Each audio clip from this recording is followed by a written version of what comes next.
अच्छा ही लगता है ऑफकोर्स। जब राहुल गांधी की चाहत में लोग इतने दीवाने होते हैं कि वो राहुल गांधी के हमशक्ल को भी फोटो खींचने इतना खींचते को मैं परेशान हो जाता हूँ। राजस्थान में 25 टोटल सीट है, लेकिन एग्जिट पोल बीजेपी को 33 दिखा रहा है। हरियाणा के अंदर टोटल 10 सीट है, लेकिन एग्जिट पोल उन्हें 19 सीट दिखा रहा है बीजेपी को। तो 9 सीट कहाँ से टपक पड़ी, हमें ये बात समझ में नहीं आती है। अब इतनी सीट जो देश के अंदर है ही नहीं, वो सीट बीजेपी को दे रहे हैं, तो एग्जिट पोल क्या लगता है? सही बात ये नहीं आती। नरेंद्र मोदी एक ऐसे शख्स हैं कि वो जीतने के लिए पूरे देश को अगर दही बनानी पड़ जाए ना, पूरे देश को दही बना देंगे। देखिए, मोहब्बत की दुकान नहीं खुलेगी, मोहब्बत का शोरूम खुलेगा अब।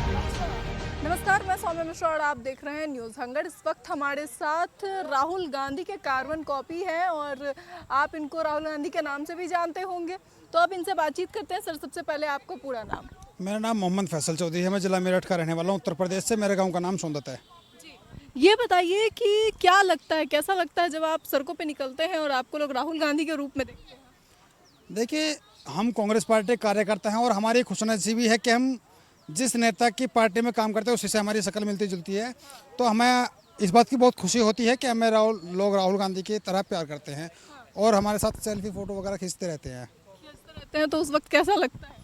अच्छा ही लगता है ऑफकोर्स। जब राहुल गांधी की चाहत में लोग इतने दीवाने होते हैं कि वो राहुल गांधी के हमशक्ल को भी फ़ोटो खींचने इतना खींचते को मैं परेशान हो जाता हूँ। कभी आपसे पूछा कि आप प्रधानमंत्री बन? नहीं, मैं प्रधानमंत्री क्यों बनूंगा? देखो, वो राहुल गांधी जी प्रधानमंत्री बनेंगे। हाँ, इसका मैं दिल से चाहता हूँ कि राहुल गांधी जी प्रधानमंत्री बने।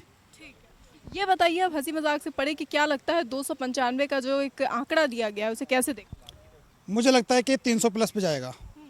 295 नहीं बल्कि 300 प्लस पे जाएगा, क्योंकि मैंने अपनी तरफ से हिसाब किताब लगाया तो मुझे 322 सीट लग रही हैं कि 322 सीट इंडिया अलायंस को मिल सकती हैं।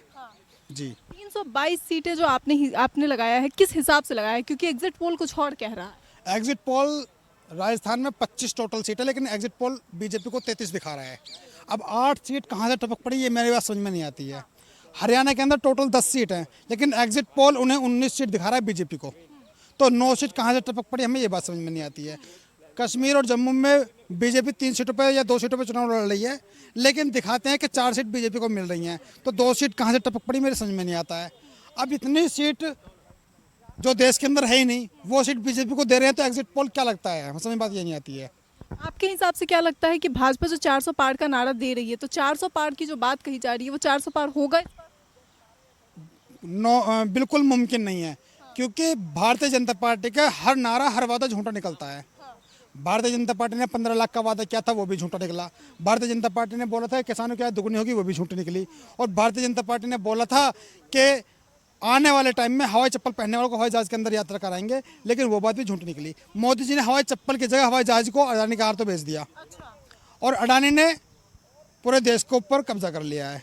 ये बताइए कि क्या लगता है आपको, जिस तरीके से एक तरफ जहां इंडिया गठबंधन के जो है 150 सीटों के लाले पड़े हुए हैं, कहा जा रहा था 150 सीटें नहीं आएंगी, वहां 300 का जो इन्होंने दावा कर दिया है। कल अगर मान लीजिए कि किसी तरीके से वो रिजल्ट नहीं आता है, तो क्या लगता है आपको, राहुल गांधी जिस तरीके से दावे कर रहे हैं, बाद में वो मुंह दिखाने लायक रहेंगे? क्योंकि राहुल गांधी का फेस आपके पास। देखिए, अगर हम किसी बात को बोल रहे हैं तो किसी बात के ऊपर निर्णय करने के बाद तभी बोल रहे हैं।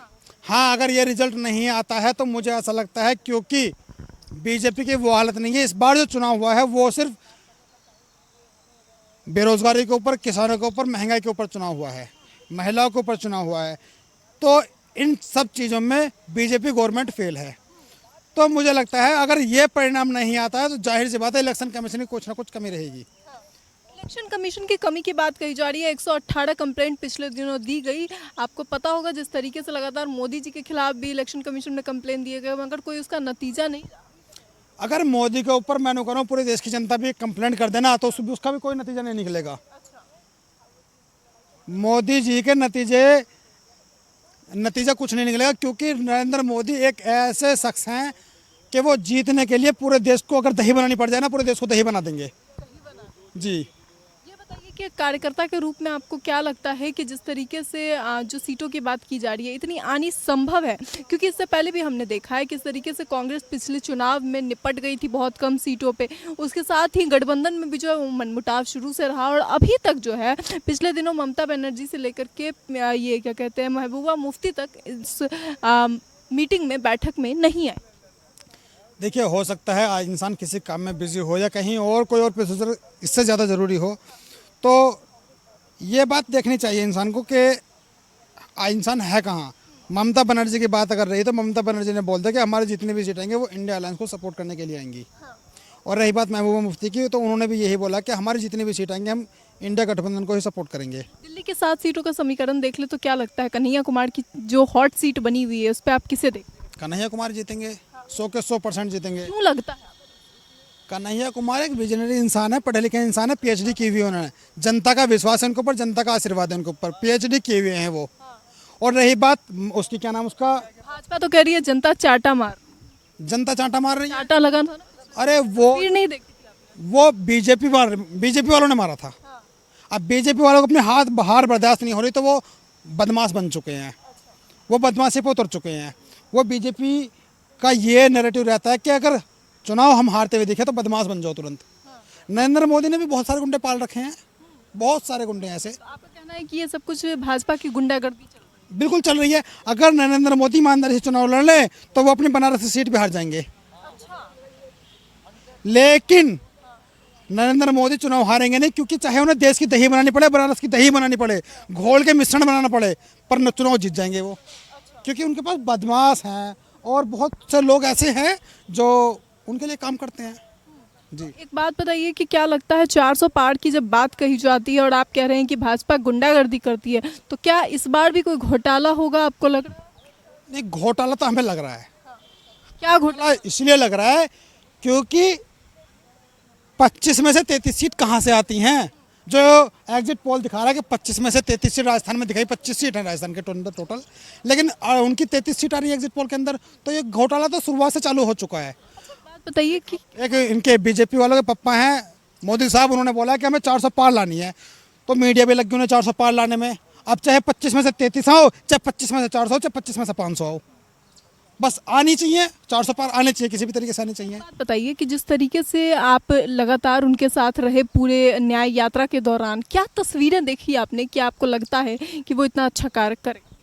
देखिए, राहुल गांधी जी एक विजनरी इंसान है और टैलेंट की बात तो मैं इस बात से कह सकता हूँ कि कोरोना काल के टाइम पे राहुल जी ने पहले बता दिया कि देश के अंदर भीषण बीमारी फैलने वाली है। देश के प्रधानमंत्री से मैं कहना चाहता हूँ कि इस देश की जनता के लिए कुछ किए, लेकिन मोदी जी ने क्या किया, नमस्ते ट्रंप का प्रोग्राम किया गया, थाली बजवाई, मोबाइल फ़ोन की टॉर्च जलवाई। तो इस बात से देख सकते हैं कि कौन कितना टैलेंटेड है।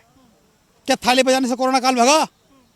क्या मोबाइल की टॉर्च जलाने से कोरोना काल की बीमारी कम हो सकती है? क्या सभी के अंदर दिमाग है, सभी सोच सकते हैं, लेकिन अंधभक्त इतने हो चुके हैं कि मोदी जी जो कहें वो सही। मोदी जी गोबर खाने के लिए बोल देंगे तो वो भी सही। वो अंधभक्तों की कहानी हो चुकी है। तो ये बताइए कि अब जूनियर राहुल के हिसाब से क्या लगता है कि कल क्या तस्वीर सामने आई?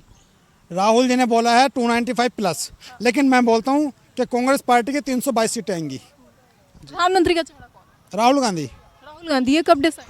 100% राहुल गांधी, क्योंकि देश के अंदर जितनी भी जनता कांग्रेस पार्टी को सपोर्ट करती है और उसके अंदर जितने भी लोग हैं 90% लोग कांग्रेस पार्टी के यही चाहते हैं कि राहुल गांधी जी प्रधानमंत्री बने। और राहुल गांधी जी एक ऐसे शख्स हैं जो प्रेम से, मोहब्बत को और दुख को, सभी चीज़ों को देखकर चलते हैं। ऐसी क्वालिटी नरेंद्र मोदी में किसी और में नहीं दिखाई देती। मोहब्बत की दुकान खुली रहेगी या शटर डाउन? देखिए, मोहब्बत की दुकान नहीं खुलेगी, मोहब्बत का शोरूम खुलेगा अब। हाँ जी, मोहब्बत की दुकान कहते हैं, स्टेट की जो गवर्नमेंट होती है उसे दुकान बोलते हैं, लेकिन ये एक पूरा केंद्र का मामला है, तो ये शोरूम है। शोरूम से माल डिलीवर होगा दुकान के लिए और दुकान से माल डिलीवर होगा फिर पब्लिक के लिए। तो ये शोरूम है, स्टेट एक दुकान हो गई और दुकान के अंदर जो होते हैं जिले, फिर वो पब्लिक हो गई।